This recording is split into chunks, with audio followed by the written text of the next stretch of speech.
오늘 우리에게 주시는 하나님의 말씀 요나서 3장 1절에서 10절까지 말씀 저와 여러분 한 절씩 교독하도록 하겠습니다.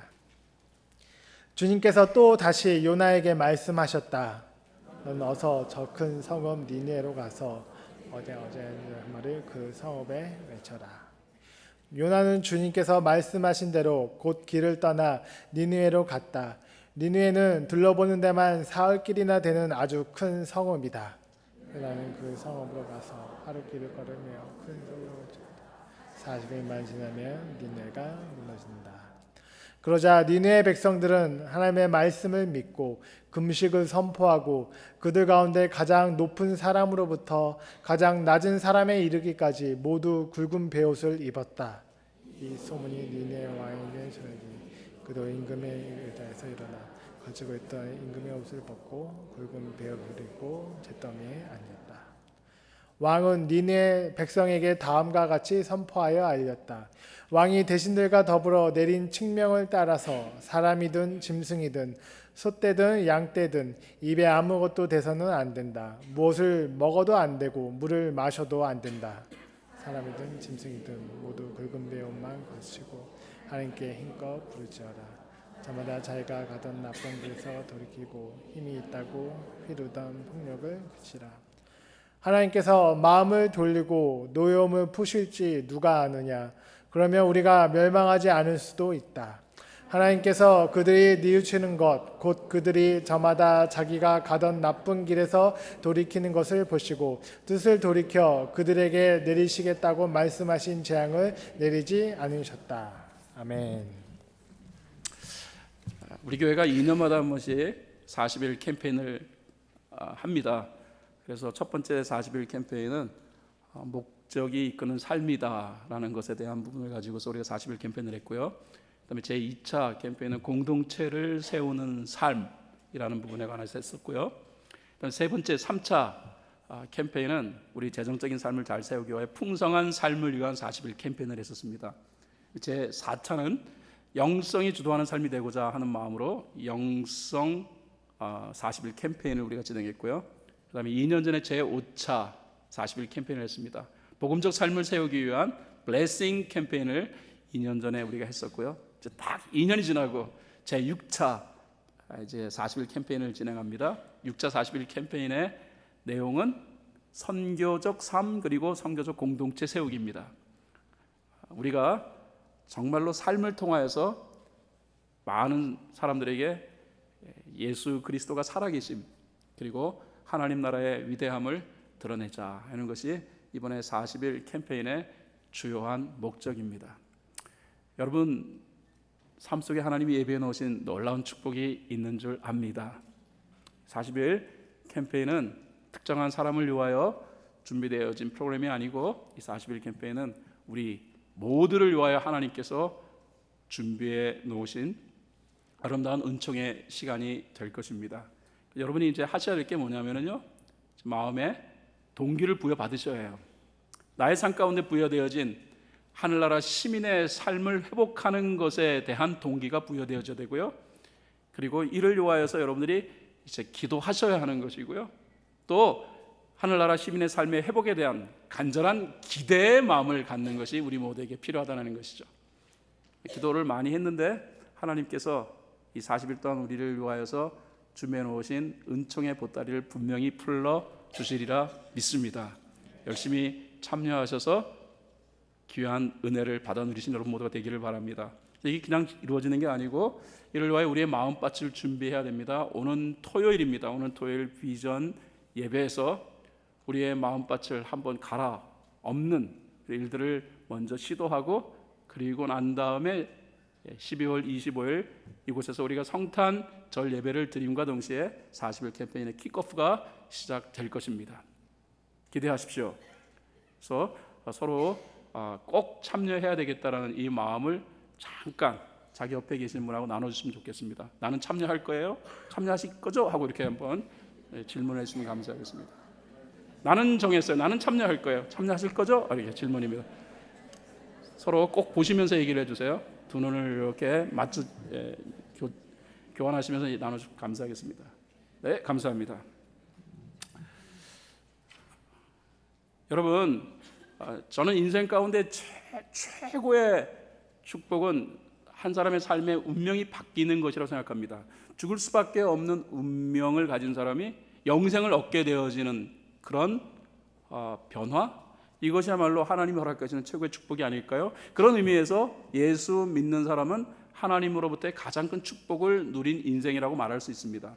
우리는 이미 멸망받을 운명에 처했던 사람이었습니다. 그런데 우리에게 하나님의 은혜가 임했고, 우리가 그 하나님의 은혜에 귀를 기울였고, 하나님의 은혜를 받아들였고, 그래서 우리가 영벌의 운명에서 영생의 운명으로 바뀌었으니 우리야말로 하나님이 허락하시는 가장 큰 축복의 대상이라는 사실을 어찌 부인할 수 있겠습니까? 아멘입니까? 제가 보니까 정말 하나님께서 우리의 운명을 바꾸시고 하나님이 우리의 삶 속에 세워놓으신 뜻을 이루게 하기 위하여서 몇 가지 전제 조항이 있다는 사실을 본문을 통하여 발견해요. 그 부분을 여러분과 함께 나누고자 하는 것입니다. 일단 우리는 본문의 배경을 알아야 합니다. 그러니까 당시 세계 최고의 제국이었던 아시리아, 이 나라는 강력한 힘을 바탕으로 전 세계에 있는 많은 나라들을 정복해 갔습니다. 그런데 이 나라를 향하여 하나님이 심판을 계획하신 거예요. 그리고 이스라엘의 무명의 선지자였던 요나를 통하여서 40일 후에 하나님의 심판이 임한다라는 메시지를 니느웨 사람들에게 전하게 하나님이 하십니다.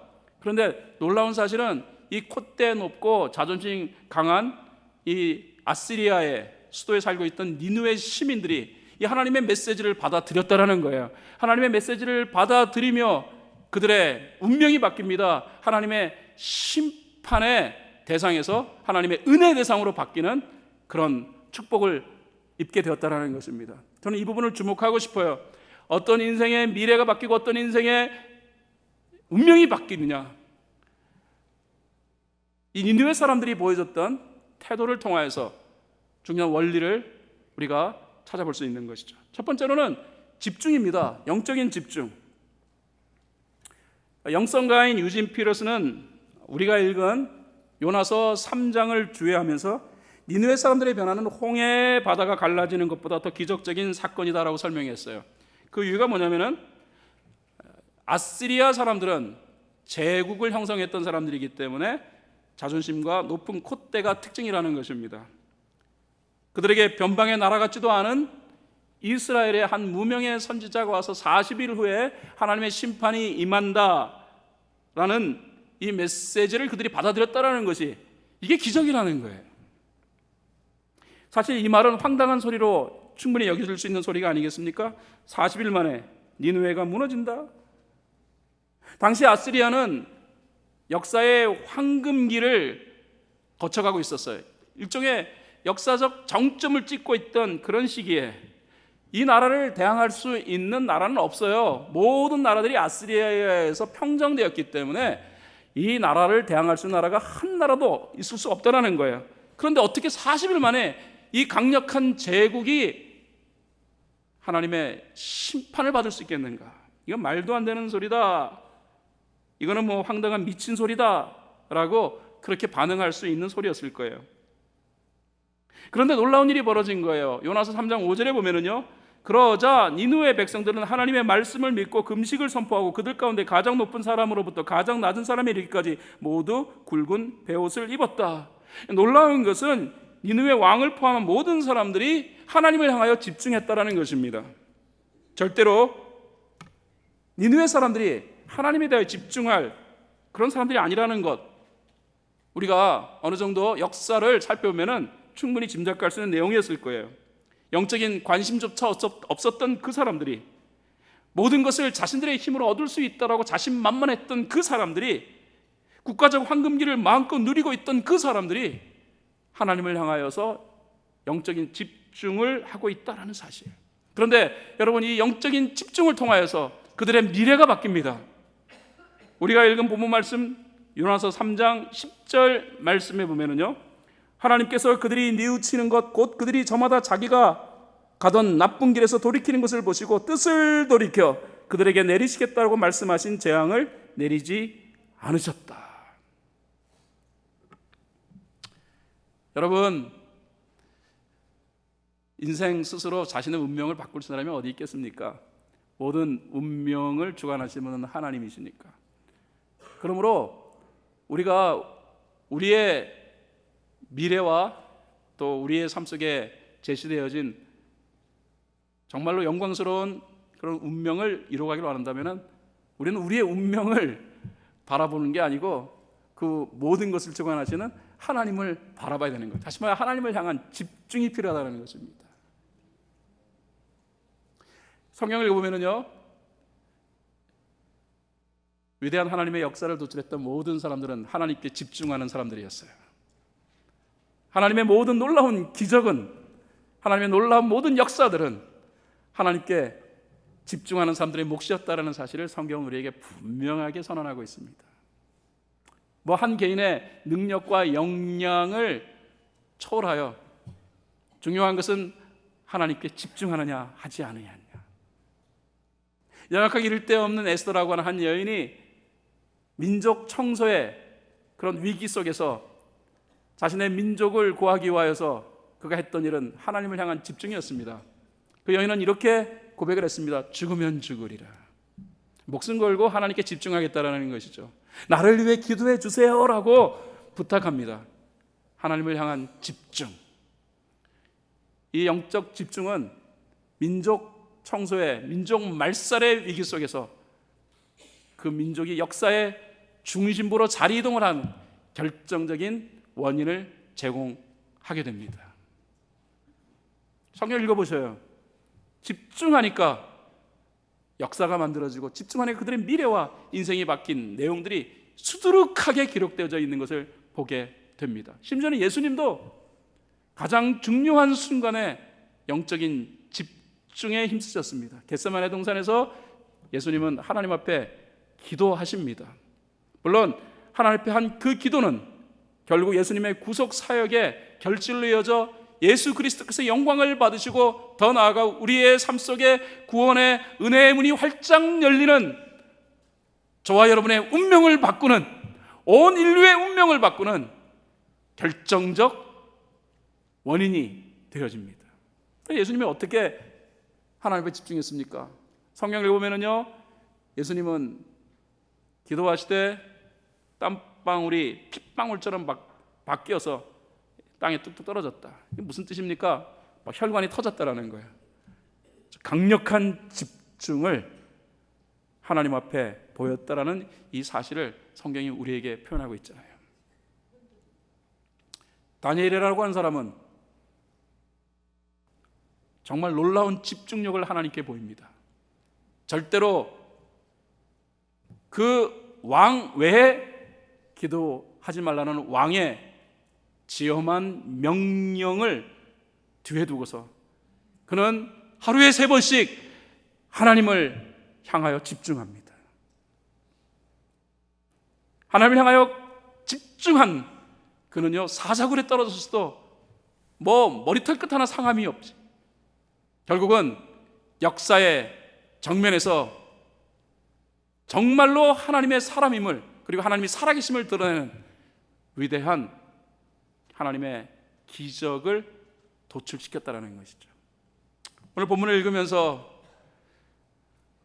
정말로 콧대 높고 자존심 높고 하나님 향하여서 도발하기를 마음껏 했던, 하나님 앞에 정말로 심판받아 마땅한 이 악한 백성들이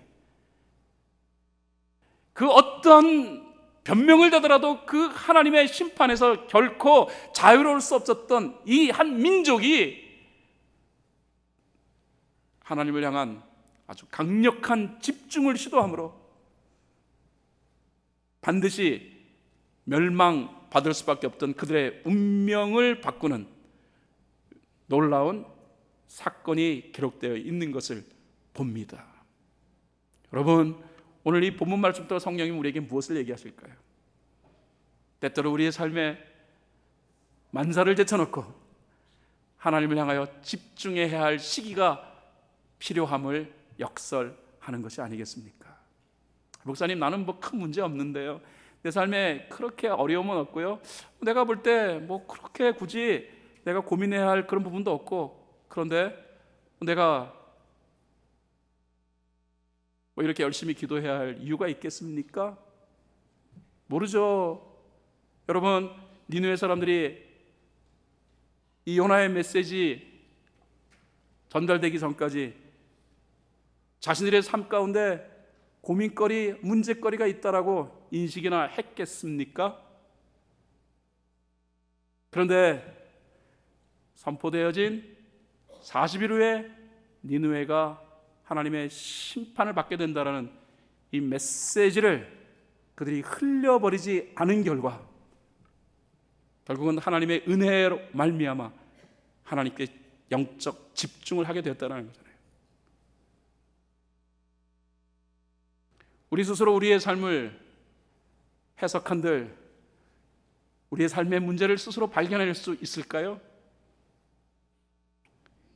하나님은 모든 것을 아시고 하나님은 우리의 삶의 미래까지도 다 아시는 분이시기에 때로는 우리가 인식하든 인식하지 아니하든 하나님 우리를 사랑하시는 그 마음을 여러 경로를 통하여 우리에게 전달하십니다. 그 중에 하나가 저는 메시지라고 생각합니다. 오늘 여러분에게 전달되어지는 이 메시지가 한 귀로 듣고 한 귀로 흘려지는 그런 메시지가 되지 않았으면 좋겠습니다. 나하고 아무런 관계없는 무관한 메시지로 다루지 않았으면 좋겠습니다. 니느웨 사람들이 자신들과는 전혀 무관할 것 같은 이스라엘의 선지자의 이 외침을 황당한 소리, 별 흥미롭지 아니한 소리, 자신하고는 아무 무관이 없는 소리로 흘려버렸더라면 40일 후에 그들은 하나님의 심판에서 결코 자유롭지 않았을 거예요. 물론 하나님의 이 뜻을 전하는 이 메시지 속에 성령의 깊은 감동이 니느웨 사람들에게 전해졌기에 그들이 그 하나님의 메시지를 흘려버리지 않고 붙들고 영적인 집중을 행할 수 있었다는 사실은 부인할 수 없는 사실이겠라는 사실을 우리는 잘 알고 있습니다. 오늘도 동일한 방법으로 하나님은 자신이 사랑하시는 그의 백성들을 향하여 그리고 수많은 사람들을 향하여 하나님의 깊은 역사의 방식을 제시하고 계시는 것입니다.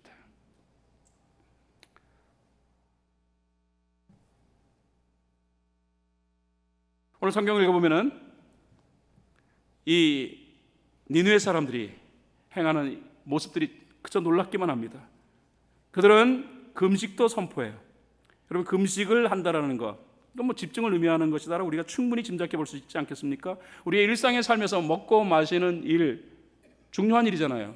우리가 왜 일합니까? 먹고 살기 위해 일한다라고 얘기합니다. 세상에서 먹고 마시는 일보다 더 중요한 일 없어요. 그런데 먹고 마시는 일을 잊게 만들 정도로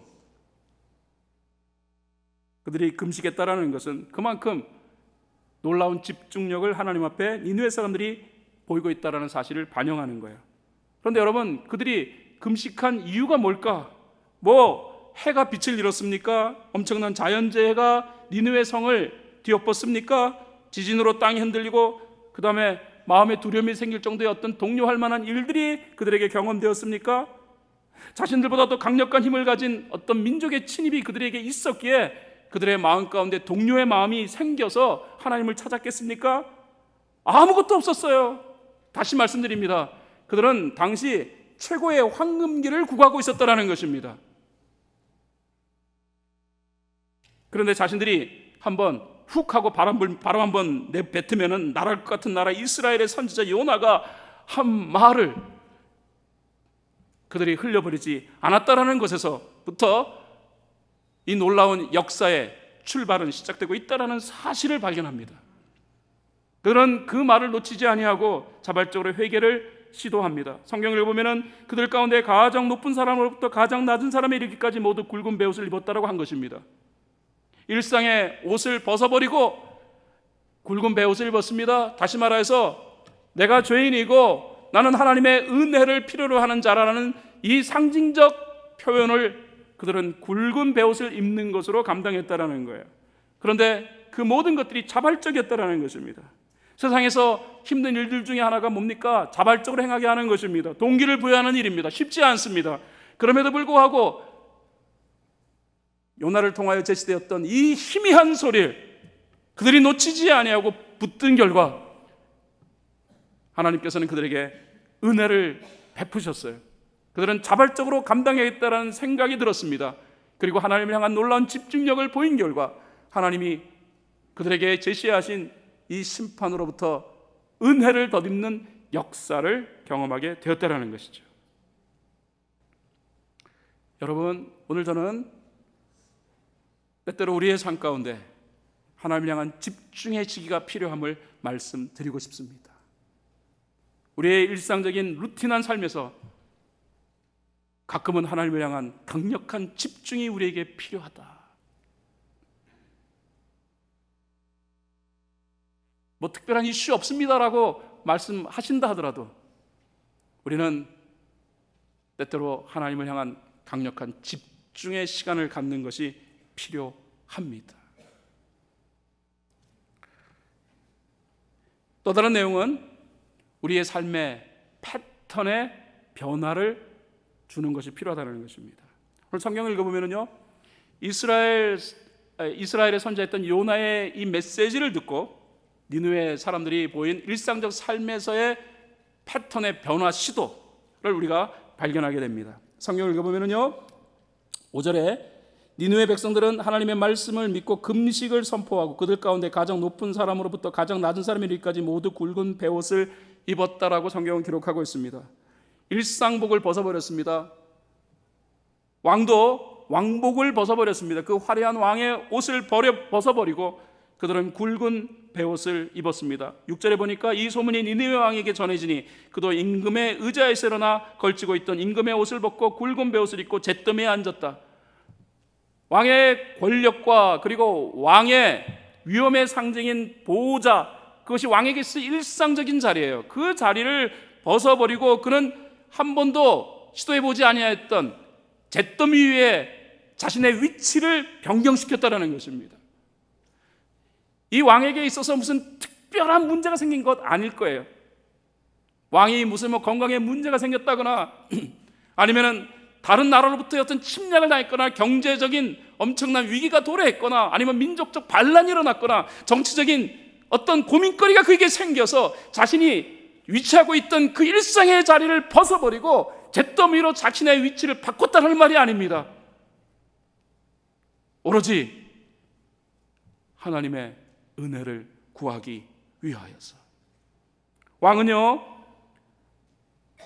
일상의 삶의 위치를 변경시켜야 한다라는 사실을 명령으로 온 나라 백성에게 선포합니다. 그것이 7절부터 기록되어져 있어요. 왕이 대신들과 더불어 내린 칙령을 따라서 사람이든 짐승이든 소떼든 양떼든 입에 아무것도 대서는 안 된다. 무엇을 먹어도 안 되고 물을 마셔도 안 된다. 사람이든 짐승이든 모든 굵은 배움만을 거치고 하나님께 힘껏 부르짖어라. 저마다 자기가 가던 나쁜 길에서 돌이키고 힘이 있다고 휘두르던 폭력을 그쳐라. 그 이유 8절에 기록되어 있어요. 하나님께서 마음을 돌리고 노여움을 푸실지 누가 아느냐? 그러면 우리가 멸망하지 않을 수도 있다.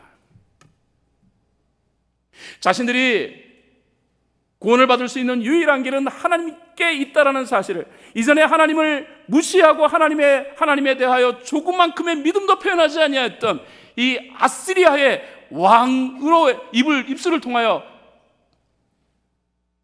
그럼에도 불구하고 우리는 하나님의 은혜가 필요하다는 이 사실이 고백되어지고 있다는 이 사실. 여러분, 아쉬울 것이 없는 세계 최강국의 왕이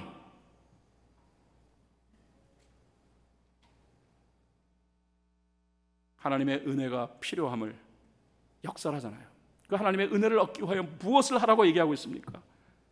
먹지 말자, 집중하자는 뜻이에요. 굵은 베옷을 입자, 우리의 일상의 삶의 패턴을 당분간 바꾸자.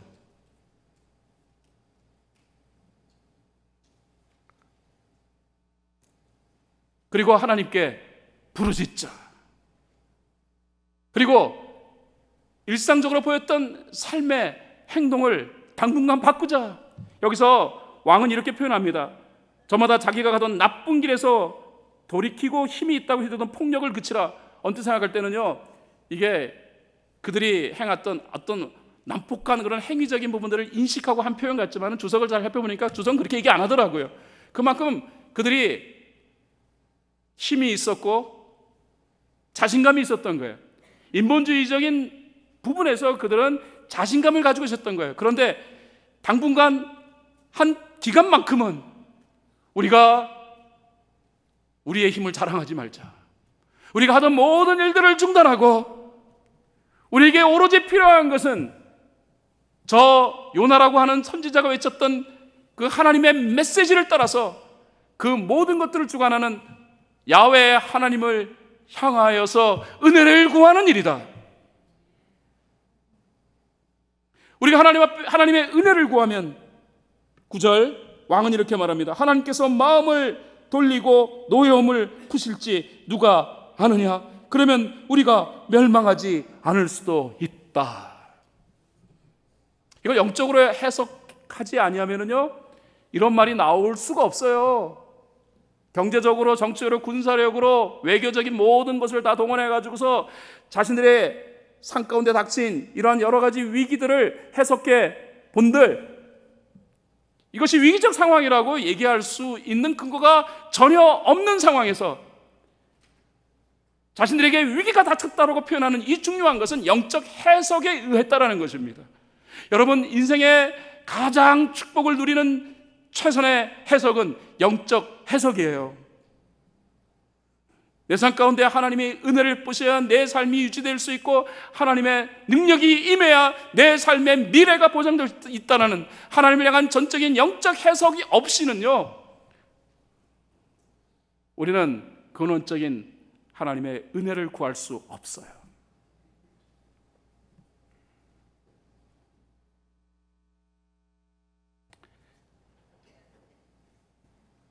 때때로 예수 믿는 사람은 바쁜 일상의 삶에서 삶의 패턴을 바꿀 필요성이 있습니다. 우리 믿음의 선배들은 그래서 1년에 몇 번 일상적 삶의 패턴에서 벗어나서 특별한 삶의 영적 삶의 패턴으로 시간들을 그렇게 조정하며 믿음의 삶을 이룬 그런 신앙생활을 이어갔습니다. 필요하다면 때때로는 금식하기도 하고 때때로는 말수도 줄이고 때때로는 성경을 읽으면서 기도하며 자신들의 삶의 패턴을 바꿔 위대한 믿음의 삶을 이루어간 그런 신앙적 모습을 우리가 발견할 수 있어요. 40일 캠페인이 우리의 일상적인 삶의 패턴의 전환이 필요로 하는 그런 시기임을 기억하시고, 여러분 이 40일 캠페인 잘 참여하시기를 바랍니다. 우리 하나님의 자애로우신 우리 하나님의 놀라운 은총이 우리의 삶을 바꾸는 역사로 저는 이루어질 것이라고 그렇게 믿습니다.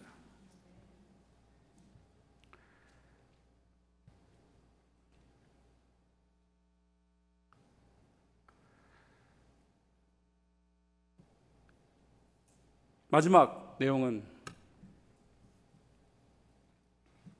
합심입니다. 오늘 성경을 읽어보면요, 왕으로부터 일반 평민에 이르기까지 모든 자들이 합심했습니다. 목적은 회개입니다.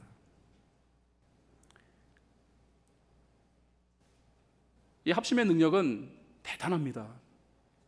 공동체 안에서 합심하여 기도하고 합심하여 하나님을 향한 은혜를 구할 때 이 합심이 가져다주는 결과가 엄청나다는 사실을 성경 여러 곳에서 발견해요. 특별히 사도행전 내용을 살펴보면요, 교회 앞에 엄청난 핍박과 어려움이 행해질 때마다 우리 믿음의 선배들은 하나님을 향하여서 합심하여 기도했어요. 그럼 베드로가 감옥에 갇혔을 때도 베드로를 위하여서 합심하여 기도했더니 베드로가 기적처럼 그 감옥에서 나와 그들에게 돌아왔던 내용들을 성경을 통하여 발견할 수 있잖아요. 그들이 기도해놓고서 놀라는 거예요. 베드로가 찾아와서 문을 두드리니까 그 베드로를 바라봤던 그 어린 여자아이가 너무 놀라가지고서 그래서 문도 열어주기 전에 베드로가 돌아왔다라고 말해요. 그래서 그를 위하여 하나님 앞에 탄원했던 사람들이 뭐라고 반응합니까? 물론 믿음을 가지고 반응했던 거지만 그 믿음의 결과가 너무나도 확실하게 드러나니까 그 순간만큼 그들도 착각하는 거예요. 네가 잠시 헛것을 보았나 보다. 여러분, 합심기도는 우리가 해놓고서도 합심하여서 하나님 앞에 우리들이 간절함으로 은혜를 구하는, 우리가 해놓고서도 믿음을 가지고 해놓고서도 우리 스스로 놀라게 할 정도의 엄청난 그런 결실로 우리에게 다가오게 된다는 사실을 성경은 가르쳐줘요.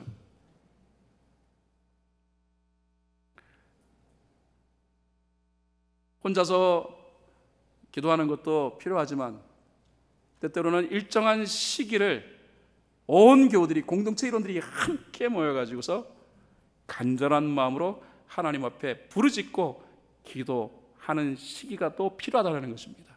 그런데 놀라운 사실은 합심하여 기도할 때 그 합심 기도의 결과가 상상을 초월하는 결과로 기적으로 나타난다는 것.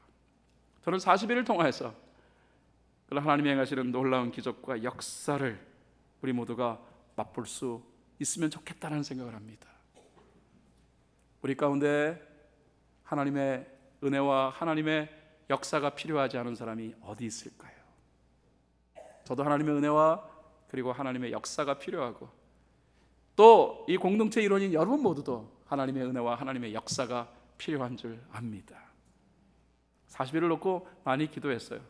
일단 40일을 놓고서 기도할 때 제가 고민할 수밖에 없는 것은, 그런데 지난 5차 동안은 네가 좀 젊어가지고 했는데 이제 나이도 들어가는데 이렇게 새벽마다, 그것도 새벽 4시 50분 그렇게 할 수 있겠니? 40일 동안 전해지는 메시지는 그냥 기도 모임에서 몇 마디 전하는 그런 메시지가 아니라 주일 예배 수준을 요구할 정도의 깊이 있는 설교가 진행되어야 되는데 40일 동안 주구장창 할 수 있겠니?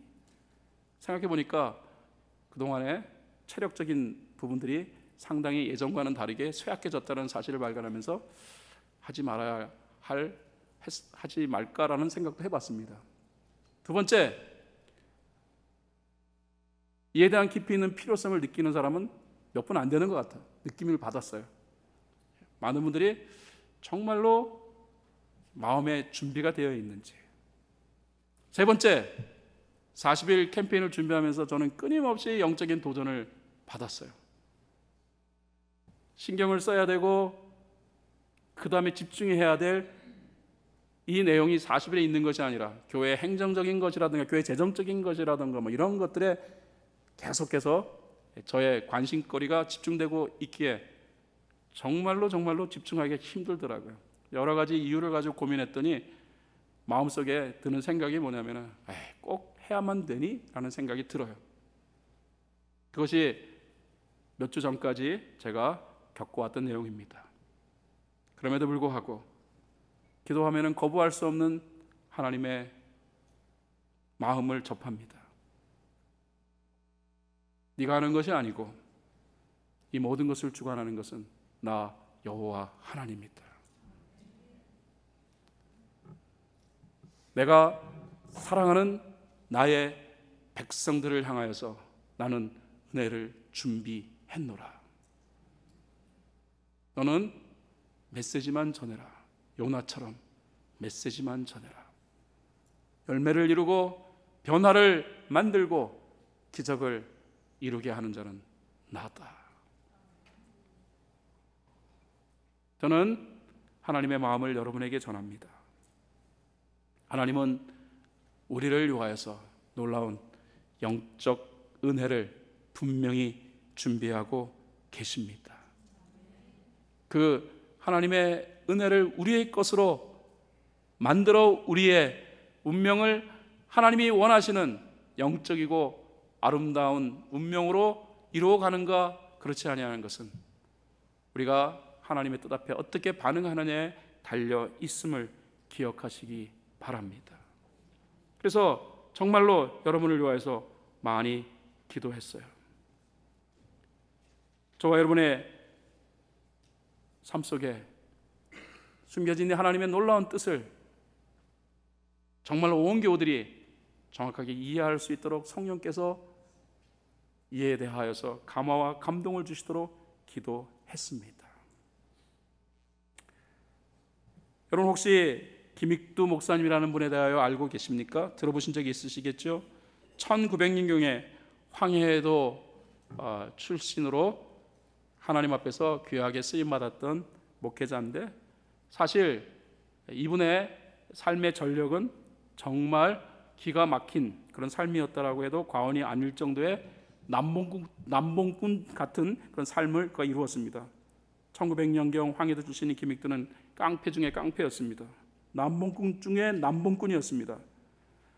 아무리 그렇게 하지 말라고 말을 해도 제멋대로 살던 그런 사람, 조선 최고의 깡패, 전국구 깡패, 온갖 비리는 혼자 다 저지르고서도 부끄러움을 몰랐던 깡패 중에 깡패, 이러한 김익두라는 사람에게 하나님께서는 하나님의 깊은 자애로운 마음을 품으시고 당시 조선 선교사였던 소할레이라는 사람에게 전도를 하나님이 명하셨습니다.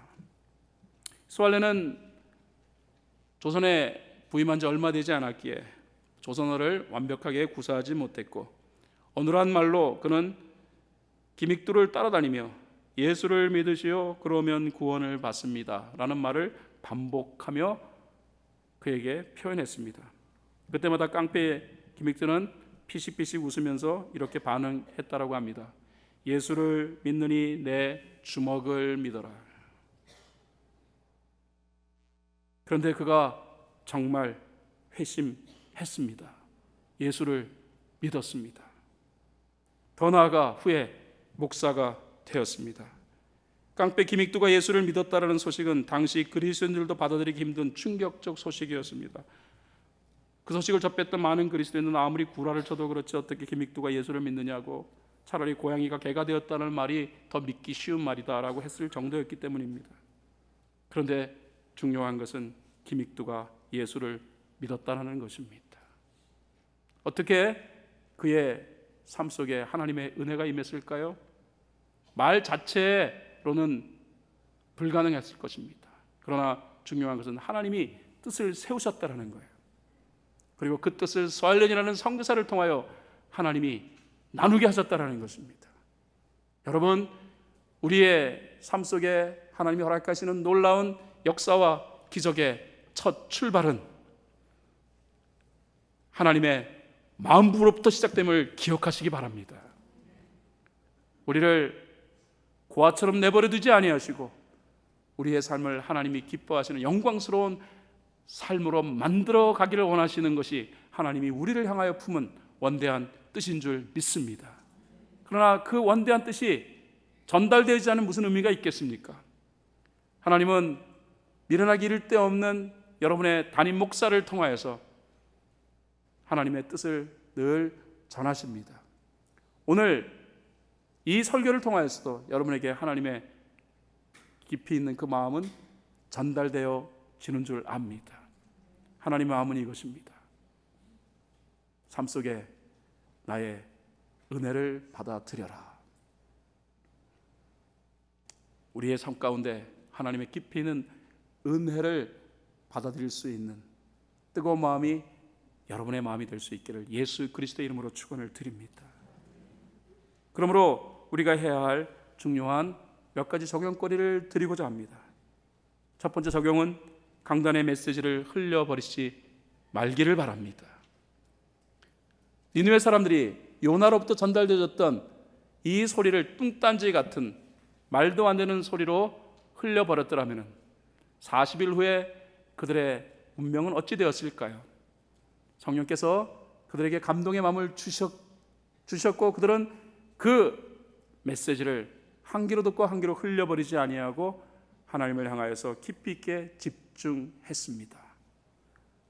우리를 위하여 예비해 놓으신 하나님의 뜻들을 흘려버리지 않는 우리 모두가 될 수 있기를 바랍니다. 동시에 시간을 떼어 놓으셔야만 합니다. 40일이라는 이 시간은 우리 모두에게 축복스러운 시간이 될 수 있을 것이라고 확신합니다. 40일을 떼어 놓으십시오. 하나님의 뜻을 받들기 위하여 몸부림치는 시기로 40일을 따로 떼어 놓으십시오. 그리고 의지를 드리시기 바랍니다. 우리는 40일간 매주 이 본당에 모여서 기도하게 될 것입니다. 개인적인 묵상의 시간을 갖게 될 것입니다. 격주마다 열렸던 가지 모임은 매주 모이는 모임이 될 것입니다. 우리의 의지가 들여지지 아니하면은 이 모든 프로그램은 큰 의미가 없을 것입니다. 그러나 니느웨 사람들이 하나님 앞에서 자신들의 의지를 드렸듯 우리의 의지가 하나님께 드려질 때 우리 삶 속에 하나님이 세워놓으시는 하늘나라 시민의 온전한 모습이 놀라웠게 형성되어지는 결실을 입게 될 줄 믿습니다. 저 여러분은 하늘나라의 시민입니다. 하늘나라의 시민의 모습을 온전히 회복할 때 진정한 기쁨과 감동과 그리고 감격이 형성되어지는 신앙의 삶을 이루어가게 되는 줄 압니다. 시간을 떼어놓으시고 꼭 참여하겠다라는 뜨거운 마음을 여러분의 심령 가운데 깊이 있게 세우시기 바랍니다. 40일은 10일 후에 시작되어집니다. 10일 동안 40일을 향한 이 여정을 내가 잘 감당했다라는 마음의 준비와 그리고 결단을 이루시고 40일 후에 우리의 삶 가운데 허락하시는 하나님의 놀라운 은혜들을 만끽하고 누리는 우리 모두가 될 수 있기를 예수 그리스도의 이름으로 축원을 드립니다.